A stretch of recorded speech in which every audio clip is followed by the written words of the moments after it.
My direction, the United States Armed Forces conducted an extraordinary military operation in the capital of Venezuela.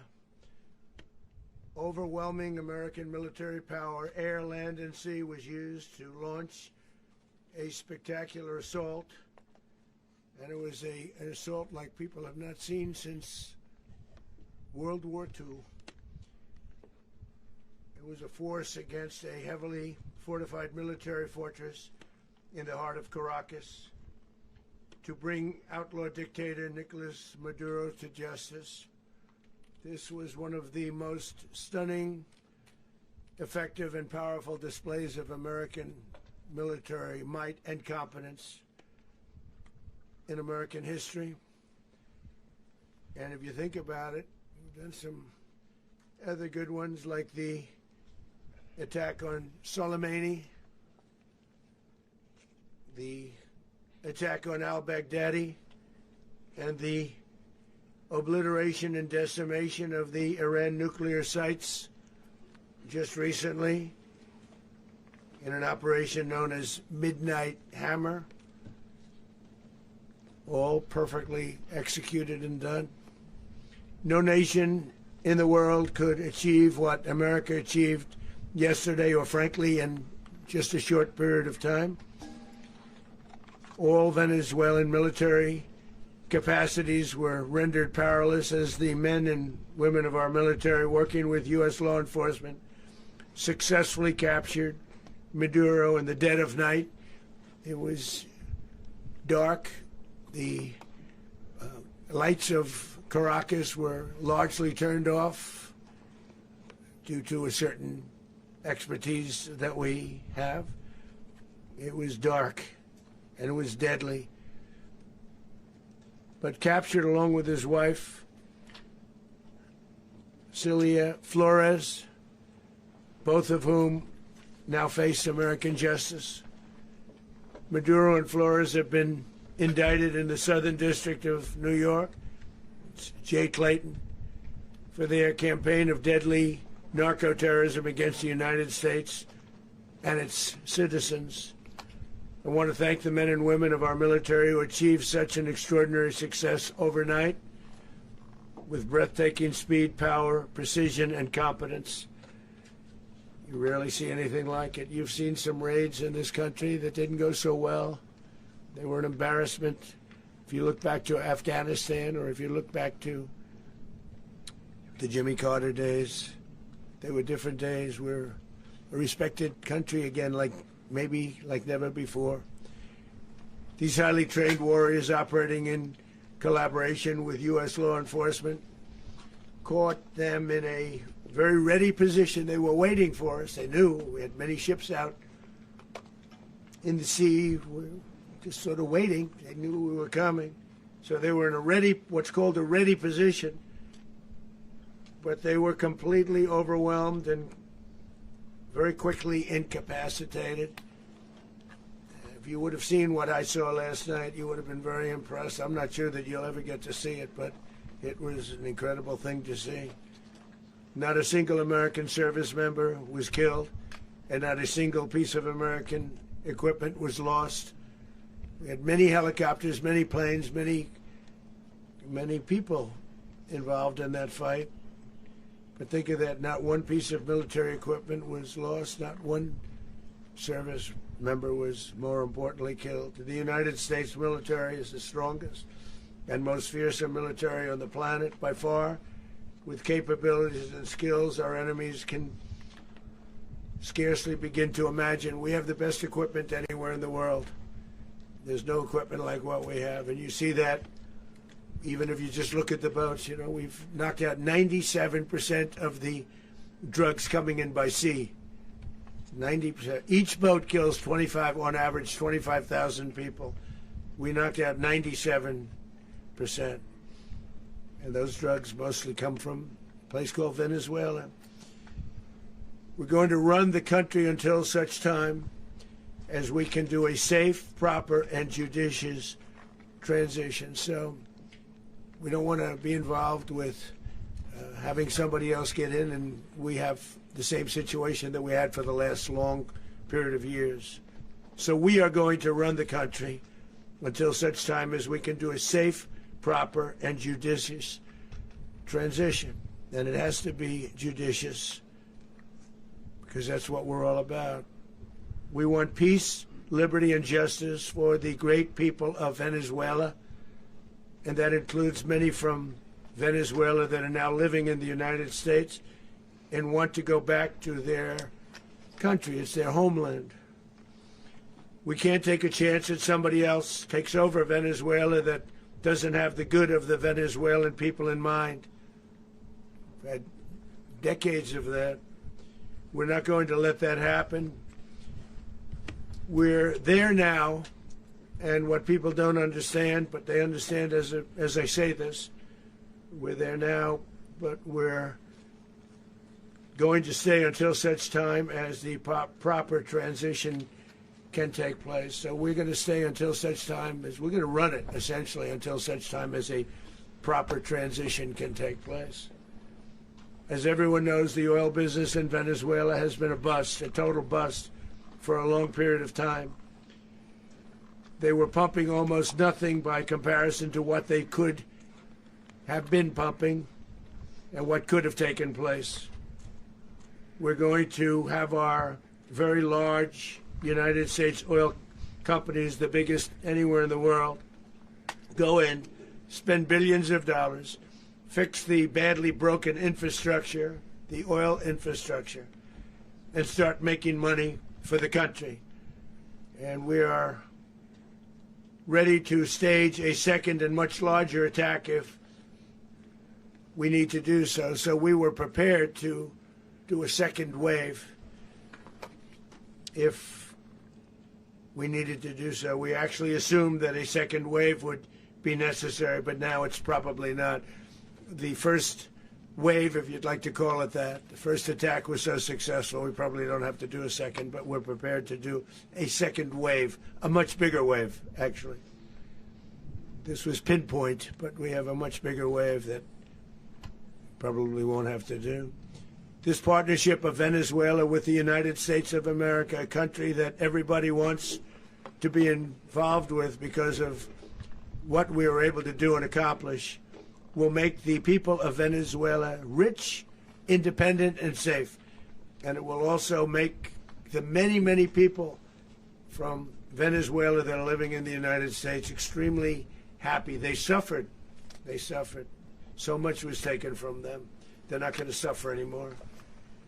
The illegitimate dictator Maduro was the kingpin of a vast criminal network responsible for trafficking colossal amounts of deadly and illicit drugs into the United States. As alleged in the indictment, he personally oversaw the vicious cartel known as Cartel de las Solas, which flooded our nation with lethal poison, responsible for the deaths of countless Americans, the many, many Americans. Hundreds of thousands over the years of Americans died because of him. Maduro and his wife will soon face the full might of American justice and stand trial on American soil. Right now they're on a ship. They'll be heading to, ultimately, New York, and then a decision will be made, I assume, between New York and Miami or Florida. But we have people where the overwhelming evidence of their crimes will be presented in a court of law. And I've seen it. I've seen what we have. It's both horrible and breathtaking that something like this could have been allowed to take place. For many years after his term as president of Venezuela expired, Maduro remained in power and waged a ceaseless campaign of violence, terror, and subversion against the United States of America, threatening not only our people, but the stability of the entire region. And you all saw it. In addition to trafficking gigantic amounts of illegal drugs that inflicted untold suffering and human destruction all over the country, all over in particular the United States, Maduro sent savage and murderous gangs, including the bloodthirsty prison gang Tren de Aragua, to terrorize American communities nationwide, and he did indeed. They were in Colorado. They took over apartment complexes. They cut the fingers off people if they called police. They were brutal, but they're not so brutal now. And I just have to congratulate our military, Pete and everybody, and our National Guard, because the job that they've done, whether it's in Washington, D.C., where we have a totally safe city, where it was one of the most unsafe cities anywhere in the world, frankly, and now we have no crime in Washington, D.C. We haven't had a killing. We had the terrorist attack a few weeks ago. A little bit of a different kind of a threat, but we haven't had a killing in a long period of time, 6-7 months. We used to have two, on average, 2 a week in Washington, our capital. We don't have that anymore. The restaurants are opening. Everyone's happy. They're walking their daughters. They're walking their children, their wives. They walk to restaurants. Restaurants are opening all over Washington, D.C. So I want to thank the National Guard. I want to thank our military. And I want to thank law enforcement. Been amazing. And they should do it with more cities. We're doing it, as you know, and we're doing it in Memphis, Tennessee right now, and crime is down. We've just sort of started a few weeks ago, but crime is down now 77%. And the governor of Louisiana called, great person, and he wanted us to help him, as you know, in a certain very nice part of Louisiana. And we have done that. It was a rough section, and we have crime down. I understand it's down to almost nothing already after 2.5 weeks. New Orleans, it's down to almost nothing, and we've only been there for 2.5 weeks. Can't imagine why governors wouldn't want us to help. We also helped, as you know, in Chicago, and crime went down a little bit there. We did a very small help because we had no working ability with the governor. The governor was a disaster, and the mayor was a disaster, but it knocked down crime. But we're pulling out of there when they need us. We'll know. You'll know. You'll be writing about it. And likewise, Los Angeles, where we saved Los Angeles early on, where the head of the police department made a statement that if the federal government didn't come in, we would have lost Los Angeles. That's long after the fires. That's when they had the riots in Los Angeles. We did a great job. Got no credit for it whatsoever, but that's okay. It doesn't matter. We don't need the credit. But we'll be pulling out when they need us. They'll call, or we'll go back if we have to. We'll go back. But we did a great job in various cities. But the place that we're very proud of is Washington, D.C., because it's our nation's capital. We took it from being a crime-ridden mess to being one of the safest cities in the country. But the gangs that they sent raped, tortured, and murdered American women and children. They were in all of the cities I mentioned, Tren Aragua, and they were sent by Maduro to terrorize our people, and now Maduro will never again be able to threaten an American citizen or anybody from Venezuela. There will no longer be threats. For years I've highlighted the stories of those innocent Americans whose lives were so heartlessly robbed by this Venezuelan terrorist organization. Really one of the worst. One of the worst. They say the worst. Americans like 12-year-old Jocelyn Nungary from Houston. Beautiful Jocelyn Nungary. What happened to her?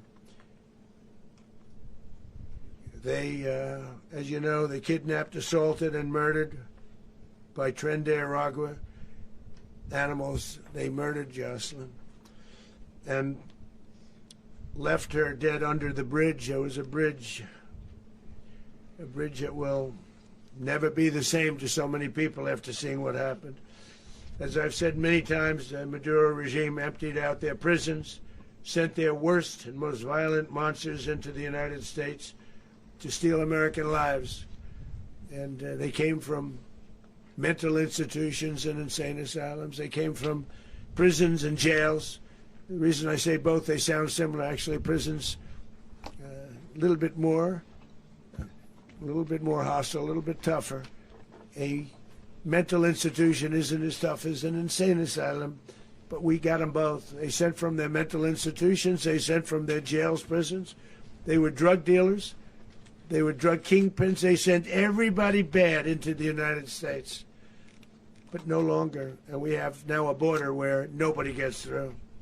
In addition, Venezuela unilaterally seized and stole American oil, American assets, and American platforms, costing us billions and billions of dollars. They did this a while ago, but we never had a president that did anything about it. They took all of our property. It was our property. We built it. And we never had a president that decided to do anything about it. Instead, they fought wars that were 10,000 miles away. We built Venezuela oil industry with American talent, drive, and skill, and the socialist regime stole it from us during those previous administrations, and they stole it through force. This constituted one of the largest thefts of American property in the history of our country. Considered the largest theft of property in the history of our country. Massive oil infrastructure was taken like we were babies, and we didn't do anything about it. I would have done something about it. America will never allow foreign powers to rob our people or drive us back into and out of our own hemisphere. That's what they did. Furthermore, under the now deposed dictator Maduro, Venezuela was increasingly hosting foreign adversaries in our region and acquiring menacing offensive weapons that could threaten U.S. interests and lives. And they used those weapons last night. Potentially in league with the cartels operating along our border. All of these actions were in gross violation of the core principles of American foreign policy, dating back more than 2 centuries. And not anymore. All the way back, it dated to the Monroe Doctrines. And the Monroe Doctrine is a big deal. But we've superseded it by a lot. By a real lot. They now call it the Monroe Document. I don't know. It's Monroe Doctrine. We sort of forgot about it. It was very important, but we forgot about it. We don't forget about it anymore. Under our new national security strategy, American dominance in the Western Hemisphere will never be questioned again. Won't happen.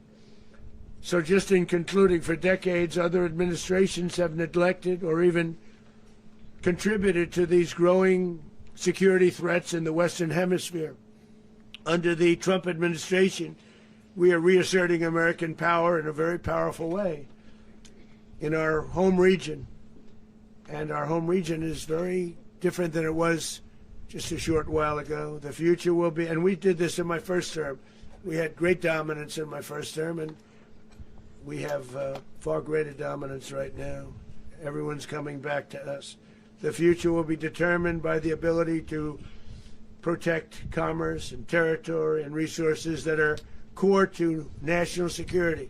These are core to our national security.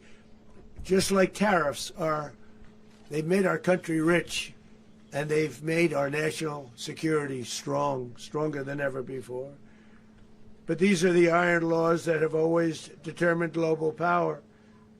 And we're going to keep it that way. We will secure our borders. We will stop the terrorists. We will crash the cartels, and we will defend our citizens against all threats, foreign and domestic.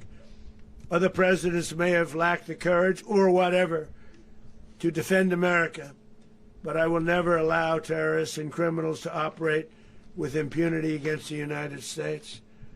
This extremely successful operation should serve as warning to anyone who would threaten American sovereignty or endanger American lives. Very importantly, the embargo on all Venezuelan oil remains in full effect. The American Armada remains poised in position, and the United States retains all military options until United States demands have been fully met and fully satisfied. All political and military figures in Venezuela should understand what happened to Maduro can happen to them, and it will happen to them if they aren't just fair even to their people. The dictator and terrorist Maduro is finally gone in Venezuela. People are free. They're free again. It's been a long time for them, but they're free. America is a safer nation. This morning, it's a prouder nation this morning because it didn't allow this horrible person and this country that was doing very bad things to us. It didn't allow it to happen. And the Western Hemisphere is right now a much safer place to be. So I want to thank everybody for being here. I want to thank General Raisin Kane. He's a fantastic man. I've worked with a lot of generals. I worked with some I didn't like. I worked with some I didn't respect. I worked with some that just weren't good. But this guy is fantastic. I watched last night one of the most precise attacks on sovereignty. I mean, it was an attack for justice. And I'm very proud of him, and I'm very proud of our Secretary of War, Pete Hegseth, who I'm going to ask to say a few words. Thank you very much. Mr. President, can you explain how the U.S. will run Venezuela? Well, thank you, Mr. President. Finally, a commander-in-chief the world respects and the American people deserve. And as the President said, words can barely capture the bravery and the power and the precision of this historic operation. A massive joint military and law enforcement raid flawlessly executed by the greatest Americans our country has to offer. American warriors are second to none, the best in the world and the best of our country. What all of us witnessed last night was sheer guts and grit, gallantry and glory of the American warrior. I'm simply humbled by such men. And I tip my hat to our chairman, Dan Raisin Kane, and all those Americans who stood watch last night. Our warriors are the elite of America, and again, President Trump has your back. No other country on planet Earth, and it's not even close, could pull this kind of operation off. And no other president has ever shown this kind of leadership, courage, and resolve. The most powerful combination the world has ever seen. As the President said, our adversaries remain on notice. America can project our will anywhere, anytime. The coordination, the stealth, the lethality, the precision, the very long arm of American justice, all on full display in the middle of the night. Nicolás Maduro had his chance, just like Iran had their chance, until they didn't and until he didn't. He effed around and he found out. President Trump is deadly serious about stopping the flow of gangs and violence to our country. Deadly serious about stopping the flow of drugs and poison to our people. Deadly serious about getting back the oil that was stolen from us. And deadly serious about reestablishing American deterrence and dominance in the Western Hemisphere. This is about the safety, security, freedom, and prosperity of the American people. This is America first. This is peace through strength. And the United States War Department is proud to help deliver it. Welcome to 2026, and under President Trump, America is back. I'd like to welcome now our chairman, Chairman Raisin Kane, to give a few more details about the operation. Mr. Chairman. Thank you, Mr. Secretary. Thank you, Mr. President, and good morning. Last night, on the order of the President of the United States and in support of a request from the Department of Justice, as the President said, the United States military conducted an apprehension mission in Caracas, Venezuela, to bring to justice two indicted persons, Nicolás and Cecilia Maduro. This operation, known as Operation Absolute Resolve, was discreet, precise, and conducted during the darkest hours of January 2nd and was the culmination of months of planning and rehearsal, an operation that, frankly, only the United States military could undertake. What I'd like to do this morning is talk to you through some of the preparation and the details without compromising any of our tactics, techniques, and procedures. There is always a chance that we'll be tasked to do this type of mission again. Our interagency work began months ago and built on decades of experience of integrating complex air, ground, space, and maritime operations.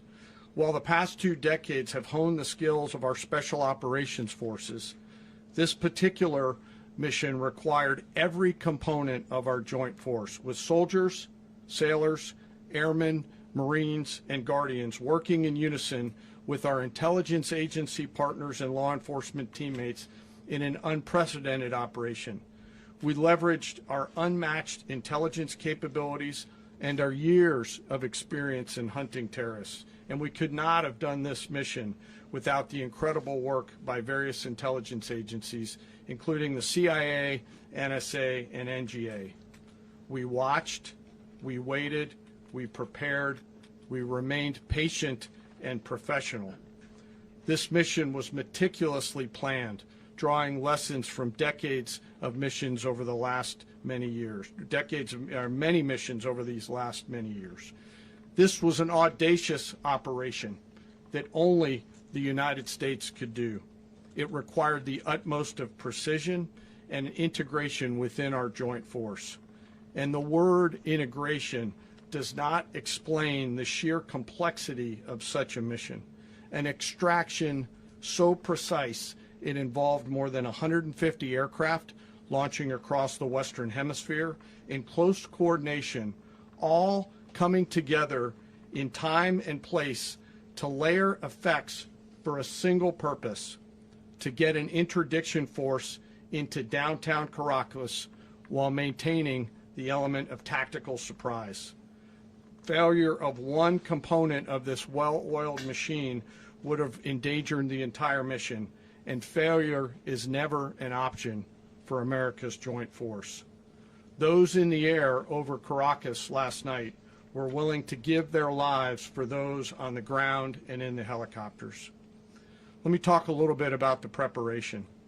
After months of work by our intelligence teammates to find Maduro and understand how he moved, where he lived, where he traveled, what he ate, what he wore, what were his pets, in early December, our force was set pending a series of aligned events.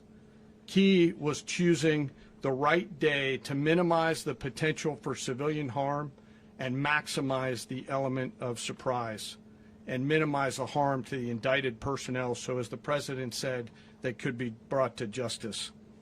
And as the President said earlier today, weather in Venezuela is always a factor this time of the year. And over the weeks through Christmas and New Year's, the men and women of the United States military sat ready, patiently waiting for the right triggers to be met and the President to order us into action. Last night, the weather broke just enough, clearing a path that only the most skilled aviators in the world could maneuver through. Ocean, mountain, low cloud ceilings, but when tasked with a mission, this organization does not quit. At 10:46 p.m. Eastern Time last night, the President ordered the United States military to move forward with this mission. He said to us, and we appreciate it, Mr. President, good luck and Godspeed. And those words were transmitted to the entire joint force. Over the course of the night, aircraft began launching from 20 different bases on land and sea across the Western Hemisphere. In total, more than 150 aircraft, bombers, fighters, intelligence, reconnaissance, surveillance, rotary wing were in the air last night.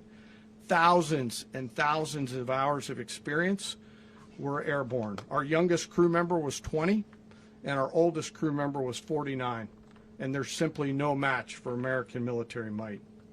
As the night began, the helicopters took off with the extraction force, which included law enforcement officers, and began their flight into Venezuela at 100 feet above the water. As they approached Venezuelan shores, the United States began layering different effects provided by Spacecom, Cybercom, and other members of the interagency to create a pathway. Overhead, those forces were protected by aircraft from the United States Marines, the United States Navy, the United States Air Force, and the Air National Guard. The force included F-22s, F-35s, F-18s, EA-18s, E-2s, B-1 bombers, and other support aircraft, as well as numerous remotely piloted drones. As the force began to approach Caracas, the Joint Air Component began dismantling and disabling the air defense systems in Venezuela, employing weapons to ensure the safe passage of the helicopters into the target area. The goal of our air component is, was, and always will be to protect the helicopters and the ground force and get them to the target and get them home. As the force crossed the last point of high terrain where they'd been hiding in the clutter, we assessed that we had maintained totally the element of surprise. As the helicopter force ingressed towards the objective at low level, we arrived at Maduro's compound at 1:01 a.m. Eastern Standard Time, or 2:01 a.m. Caracas local time, and the apprehension force descended into Maduro's compound and moved with speed, precision, and discipline towards their objective, and isolated the area to ensure the safety and security of the ground force while apprehending the indicted persons. On arrival into the target area, the helicopters came under fire, and they replied with that fire with overwhelming force in self-defense. One of our aircraft was hit but remained flyable, and as the President said earlier today, all of our aircraft came home, and that aircraft remained flyable during the rest of the mission. As the operation unfolded at the compound, our air and ground intelligence teams provided real-time updates to the ground force, ensuring those forces could safely navigate the complex environment without unnecessary risk. The force remained protected by overhead tactical aviation. Maduro and his wife, both indicted, gave up and were taken into custody by the Department of Justice, assisted by our incredible U.S. military with professionalism and precision, with no loss of U.S. life. After securing the indicted persons, the force began to prep for departure. Helicopters were called in to exfiltrate the extraction force, while fighter aircraft and remotely piloted aircraft provided overhead coverage and suppressive fire. There were multiple self-defense engagements as the force began to withdraw out of Venezuela. The force successfully exfiltrated and returned to their afloat launch bases, and the force was over the water at 3:29 a.m. Eastern Standard Time with indicted persons on board, and both Maduro and his wife were embarked aboard the USS Iwo Jima. In closing, what we've witnessed today is a powerful demonstration of America's joint force. We think, we develop, we train, we rehearse, we debrief, we rehearse again and again, not to get it right, but to ensure that we cannot get it wrong. Our jobs are to integrate combat power so when the order comes, we can deliver overwhelming force at the time and the place of our choosing against any foe anywhere in the world. I am immensely proud today of our joint force and filled with gratitude to represent them here today. There is simply no mission too difficult for these incredible professionals and the families that stand by them and support them. As we stand here this morning, our forces remain in the region at a high state of readiness, prepared to project power, defend themselves, and our interests in the region. This operation is a testament to the dedication and unwavering commitment to justice and our resolve to hold accountable those who threaten peace and stability. In closing, I want to express my heartfelt gratitude to the brave men and women who executed this mission. Their courage and tireless commitment to our nation are what makes us strong. Thank you, Mr. Secretary, and thank you, Mr. President. Thank you very much.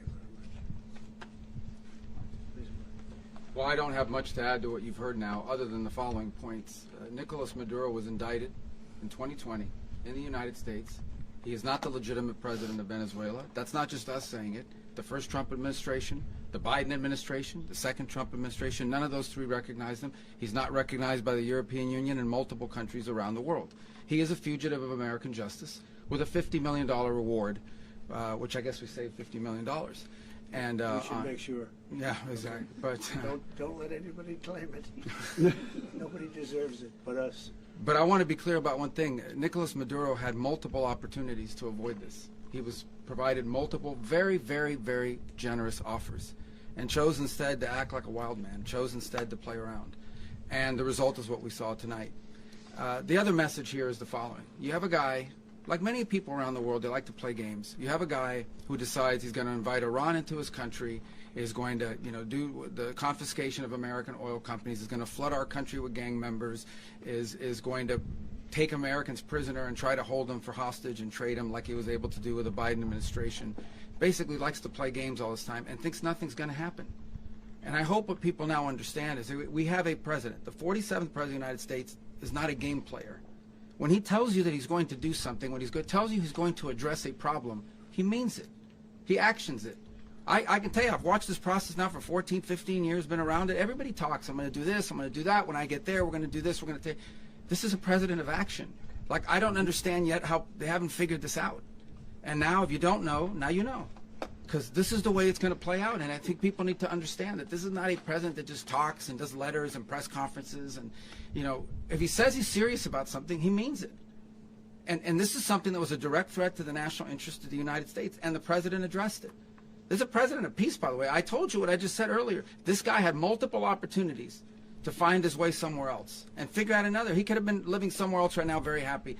But instead, he wanted to play big boy. And so now, he's got other sets of problems on his hands. And but I think the message here should be for the world. Look, the president doesn't go out looking for people to pick fights with. He's not generally wants to get along with everybody. We'll talk and meet with anybody. But don't play games. Don't play games with this president's in office because it's not going to turn out well.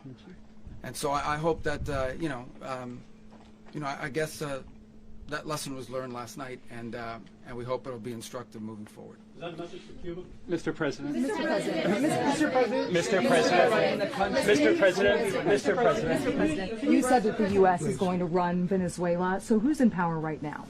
Well, we're going to be running it with a group, and we're going to make sure it's run properly. We're going to rebuild the oil infrastructure, which will cost billions of dollars. It'll be paid for by the oil companies directly. They will be reimbursed for what they're doing, but it's going to be paid. And we're going to get the oil flowing the way it should be. As you know, it was just a minor flow. It was actually a minor flow for what they have.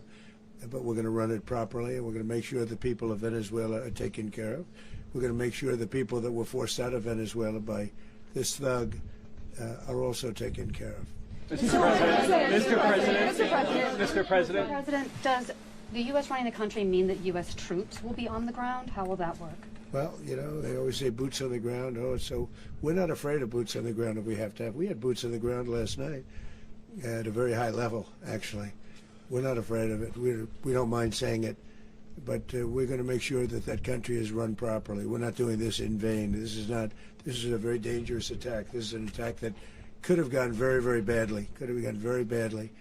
We could have lost a lot of people last night. We could have lost a lot of dignity. We could have lost a lot of equipment. The equipment is less important, but we could have lost a lot.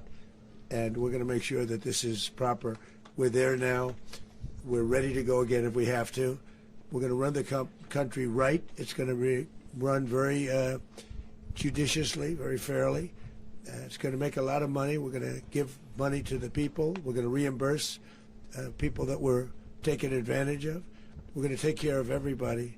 It's very important. We couldn't let them get away with it. They stole our oil. We built that whole industry there, and they just took it over like we were nothing. And we had a president that decided not to do anything about it.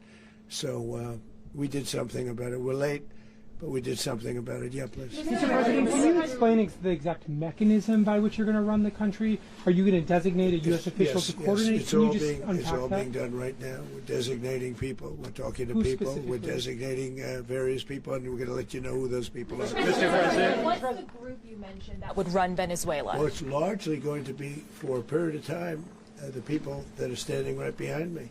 We're going to be running it. We're going to be bringing it back. It's a dead, I talk about a dead country.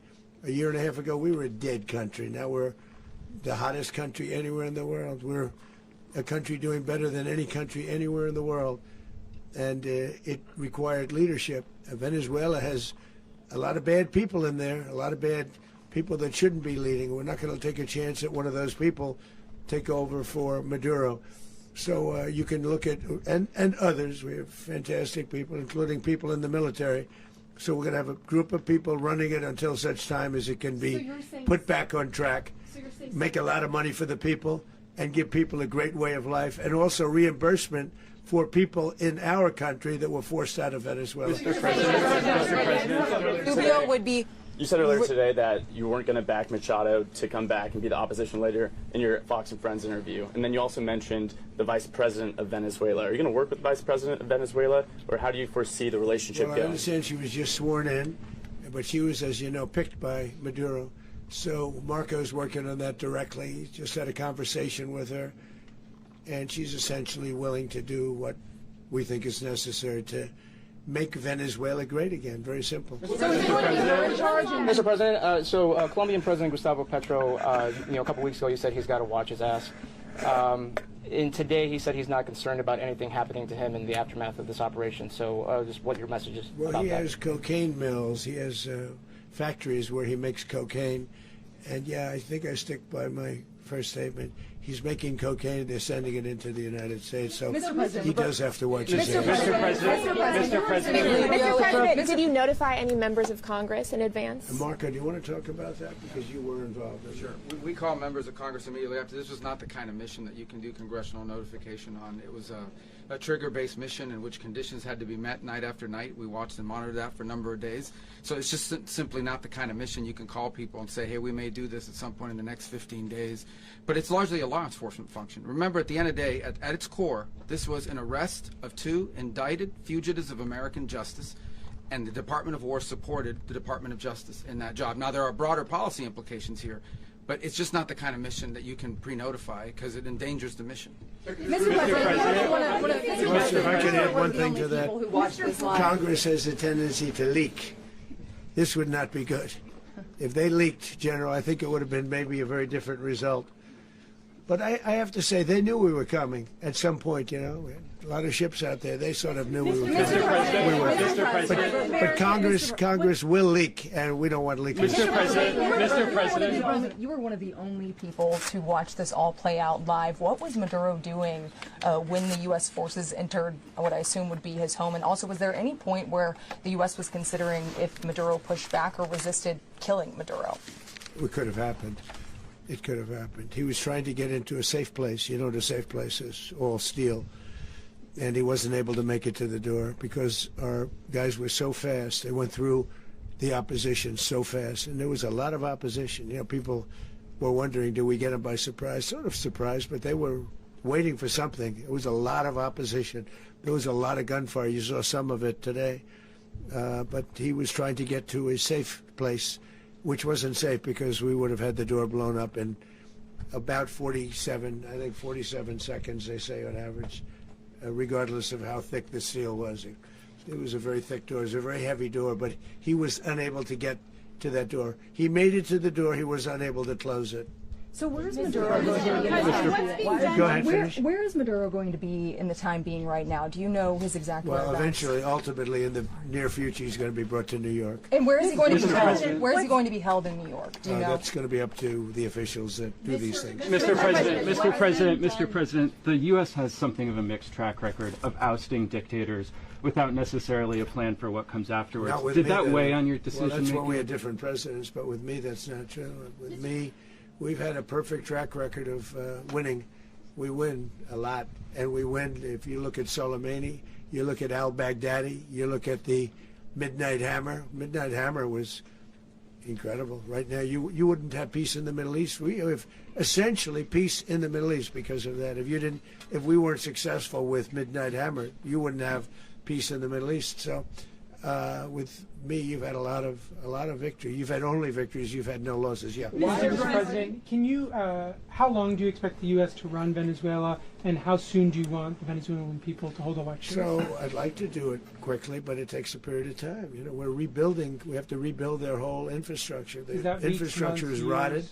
It's actually very dangerous. It's blow-up territory. Oil is very dangerous. It's a very dangerous thing to take out of the ground. It can kill a lot of people. It has killed a lot of people doing just that. The infrastructure is old. It's rotted. Much of it is stuff that we put there 25 years ago. and we're going to be replacing it, and we're going to take a lot of money out so that we can take care of the country. Are you saying that Secretary Rubio and Mr. President, China, Russia, and Iran have interests in Venezuela. How does this operation affect your relationships with them when it comes to the oil and the drugs? In terms of China and Russia, Russia when we get things straightened out. But in terms of other countries that want oil, we're in the oil business. We're going to sell it to them. We're not going to say we're not going to. In other words, we'll be selling oil.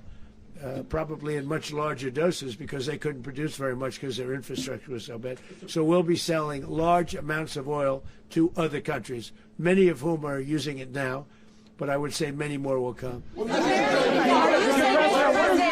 you saying that, Mr. President, are you saying that?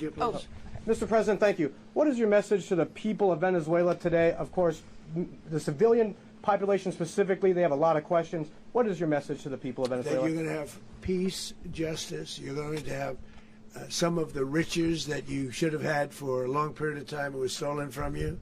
But you're going to have peace and you're going to have safety. You're going to have justice. You're going to have a country. You're going to have a real country. You're going to have potentially a great country. You know, if you go back 20 years, maybe even a little longer ago, that was a great country. And they destroyed it. Remember I said that if we lose this election, the United States will be Venezuela on steroids. That's what would have happened.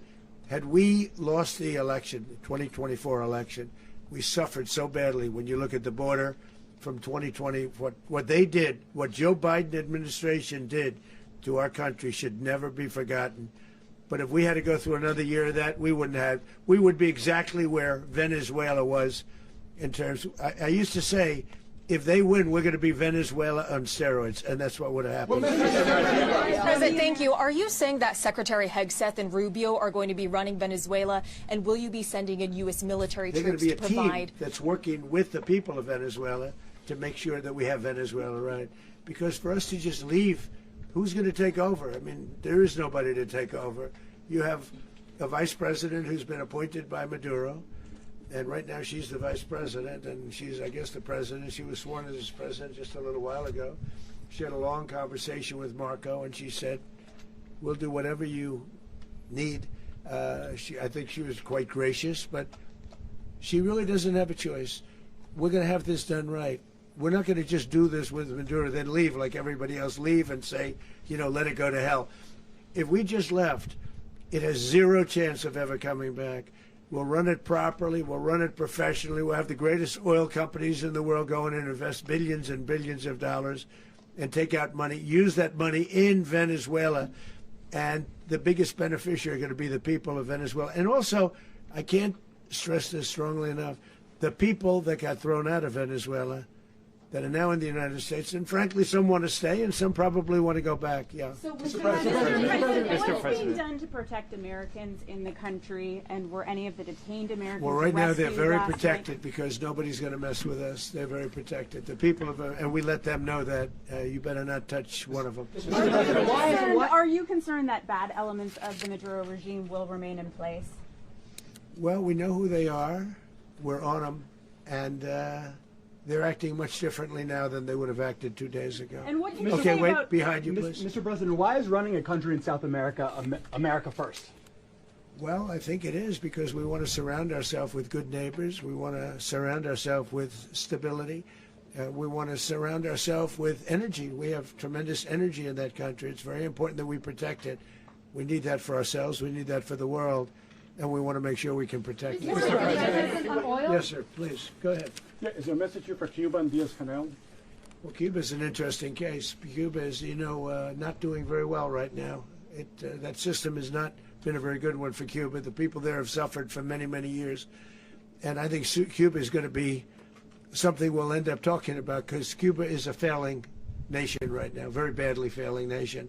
And we want to help the people. It's very similar in the sense that we want to help the people in Cuba, but we want to also help the people that were forced out of Cuba and living in this country. Do you want to say something about that, Marco, please?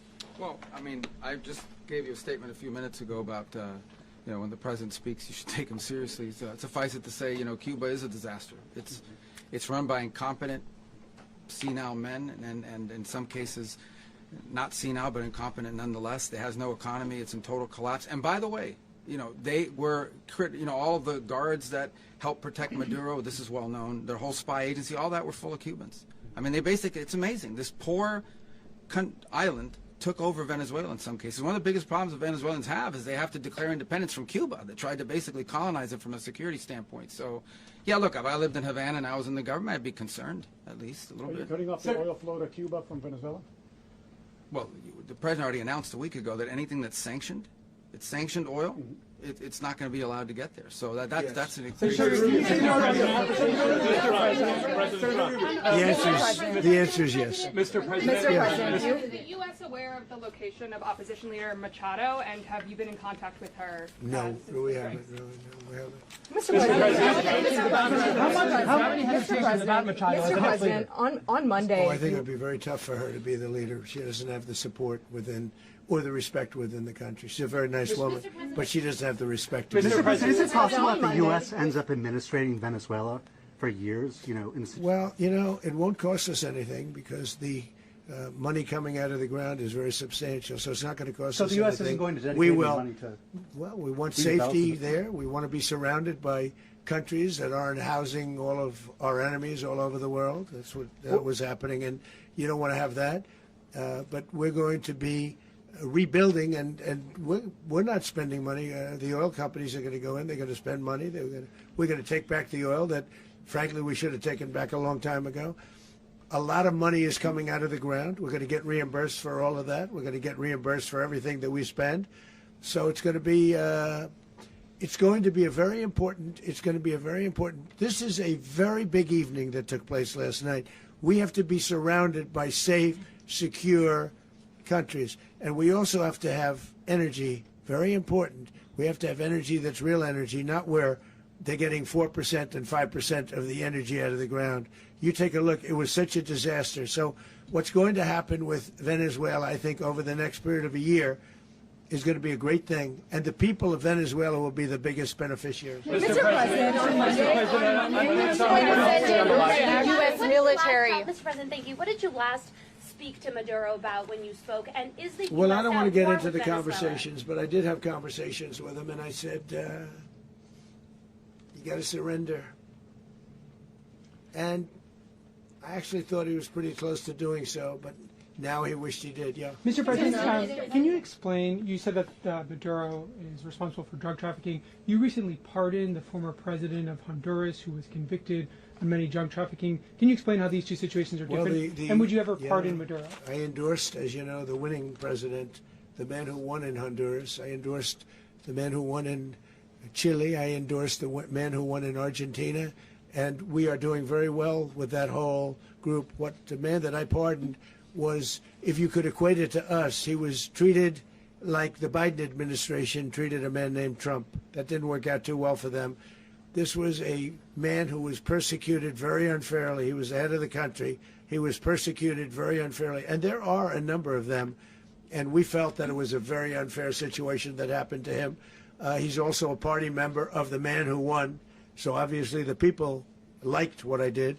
And one of the reasons that was done is because of the fact that the party in power felt very strongly that that man was treated very badly. I studied it very quickly, and then I studied it in great detail.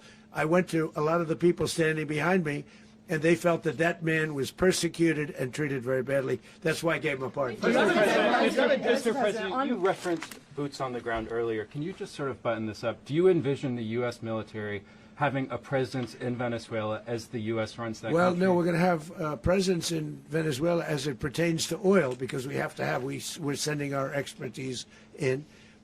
So you may need something, not very much. But no, we're going to be taking out a tremendous amount of wealth out of the ground. And that wealth is going to the people of Venezuela and people from outside of Venezuela that used to be in Venezuela. And it goes also to the United States of America in the form of reimbursement for the damages caused us by that country.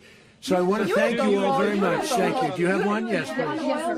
You were so nice before. I'm going to give you the final question. Go ahead. You, Mr. Unless President. it's a bad question, in which case I'll go one more. It's about who? It's about Putin, if you want. About Putin? Well, okay. That's always nice. You had a to talk phone. about Putin. You had a phone call with him on Monday. Did he talk at all about Maduro? Did y'all talk about this? No, we didn't. And We then, never spoke about Maduro. Are you mad at him right now? I mean, there's this I'm not intelligence. thrilled with Putin. I'm not thrilled with Putin. He's killing too many people. There was that I intelligence. thought that would be so. I settled 8 1/4 war. You know what the 1/4 was? Thailand and Cambodia. I did it again. They broke out, and I did it in about 5 hours, and I settled it. I'm giving myself 1/4, so I'm up to now 8 1/4. In other words, I settled the war, but then they broke out. They had a pretty bad breakout over the last 4 days. I got them to go back to peace, so I only give 1/4. I thought the easiest one would be, one of the easier ones would be Russia, Ukraine. It's not, and they both have done some pretty bad things. And look, that's Biden's war. That's not my war.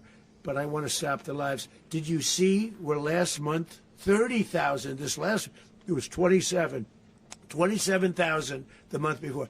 30,000, mostly soldiers, were killed this last month. 30,000. I want to stop that. You know, I got NATO to pay 5% instead of the 2% that they weren't paying. They weren't paying 2, now they pay 5. And we send them a lot of munitions, we send them a lot of things, missiles and various other things, a lot. And they pay. The United States is not losing money. We're probably making money on that. It's the last thing I care about. I just want to stop all those people. We're losing 25, 30,000 human beings that come from 2 places that are very far away. But if I can stop, because it's something I've been pretty good at doing, deals, I guess. It's all a deal. Life is a big deal. But if I can stop that war and stop 30,000 young people, in addition to the fact that people are being killed in Kiev, people are being killed in other cities throughout, you know, a much smaller number, but they're being killed, viciously killed. So I'm not happy about it. I thought that would be something that would get solved. We have Mr. Witkoff here. I think that we're making progress, but that's a war that should have never had a president. It would have never happened. Putin says it. Everybody says it. If I were president, that would have never happened. But I inherited that war. That was Joe Biden, Zelensky, and Putin. I came into the situation, and it's a mess. And I will say this. I watched an operation last night that was so precise, that was so brilliant. I mean, it was incredible. If we had our people, like this general, and our people involved, that war would not have gone on very long, that I can tell you. You told me that war, to use an old term, that war has become a bloodbath, and we want it to get stopped. Thank you very much. Are you concerned a rogue Venezuelan general can take over the country? Can you talk about your conversation with the vice president? Pero ya estamos, perdón.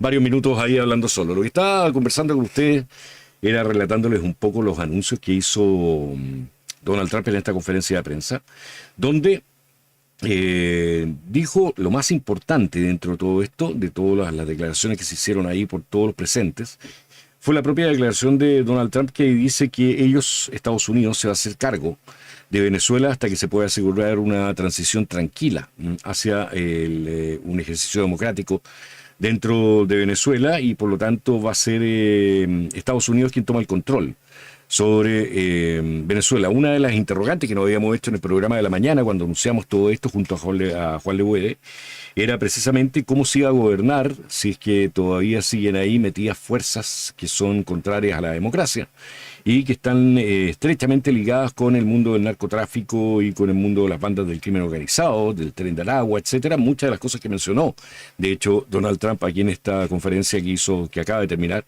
en directo desde mar a lago. La verdad es que, bueno, ahora va a haber que esperar para poder saber qué es lo que está pasando y qué es lo que va a pasar durante las próximas horas, porque todavía quedan algunas dudas respecto del destino o dónde se encuentran en este momento otras personas importantes dentro de esta organización criminal, que es lo que constituye la tiranía que existe en Venezuela, donde hoy día se cayó solamente Nicolás Maduro con su esposa, con Cilia Flores, pero todavía nos falta Diosdado Cabello, nos falta Padrino López, nos faltan los Rodríguez, ¿verdad? Falta una serie de personas que la verdad es que primero hay que asegurarse que ya no puedan influir en lo que pasa dentro de Venezuela para poder de esa forma recién tomar el control y comenzar a hacer que ese país camine hacia un proceso democrático que le asegure la tranquilidad, la paz a los venezolanos y permita volver a comenzar a reconstruir ese país que está absolutamente destruido por parte del régimen chavista que estaba instalado durante los últimos años.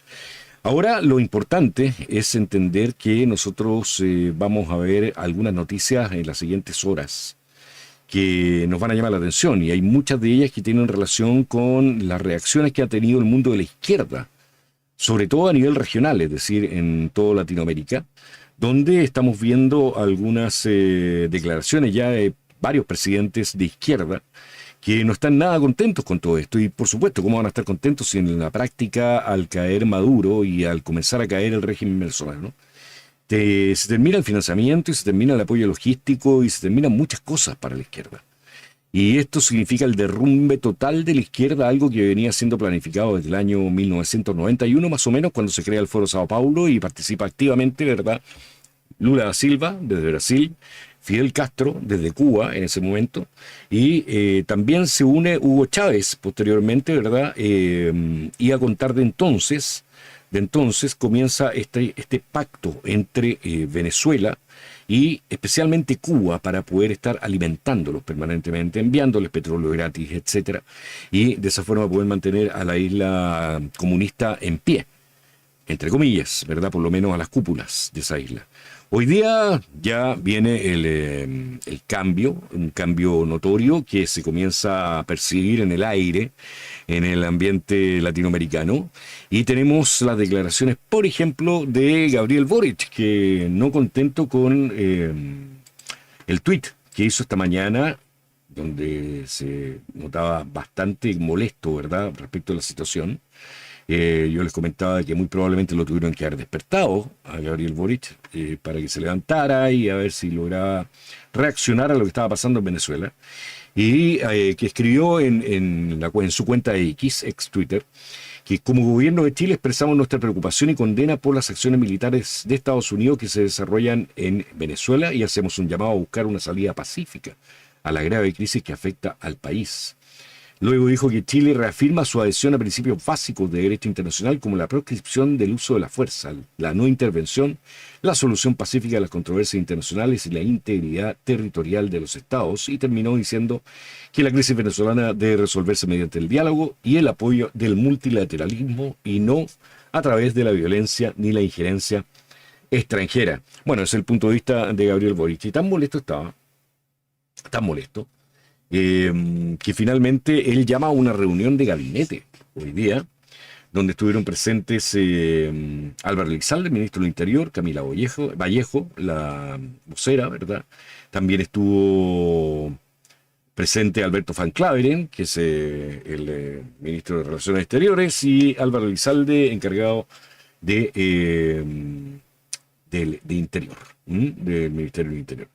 Y también estuvo presente el titular subrogante de Defensa Nacional, Ricardo Montero. ¿Qué es lo que se habló ahí? Vaya usted a saber, no hay una declaración todavía al respecto, pero el único comunicado que emitió Presidencia durante esta tarde es que Gabriel Boric no va a participar en la inauguración del Festival Teatro a Mil que se realizará en las inmediaciones del Palacio de la Moneda hoy día. Así que eso es todo lo que tenemos respecto de Gabriel Boric. Está con pataleta en este momento, pero claramente hay una preocupación en el mundo de la izquierda, no solamente chileno, sino que también internacional, por esta caída de Nicolás Maduro. Es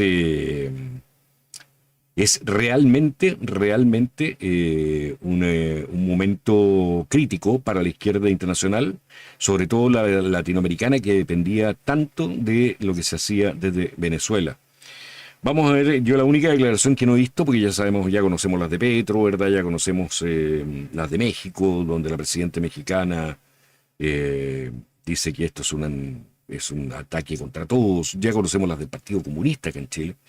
Conocemos las declaraciones en general del mundo de izquierda, pero todavía no conocemos las de Lula da Silva, y esas son las que me interesaría a mí conocer, porque la verdad es que Nicolás Maduro es un socio de Lula da Silva en todo esto, en todo el diseño de lo que ellos han hecho con el Foro de Sao Paulo, y ahora vamos a ver cómo se configura eso y de qué forma logra rearticularse el Foro de Sao Paulo sin el proveedor, que en este caso fue Venezuela, y yo creo que efectivamente fue Venezuela y que ya no está en condiciones de poder entregar ningún tipo de aporte ni a Cuba ni a los otros países que dependían tanto de los fondos provenientes de Venezuela para financiar las campañas políticas y muchas otras cosas en los países de la región para que la izquierda mantuviera su poder.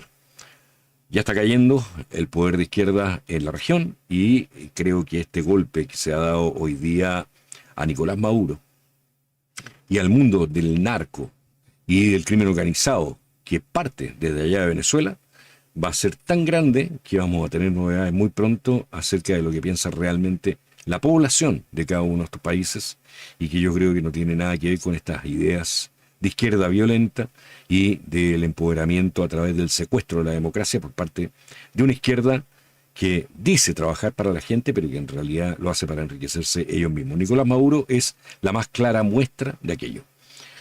Ok. Bien, señores, la recuperación del hemisferio occidental, dijo Trump. Efectivamente, Judith, así fue. Eso fue lo que dijo él ahí en la conferencia de prensa, ¿cierto? Donde estuvo junto a Marco Rubio también, ¿verdad?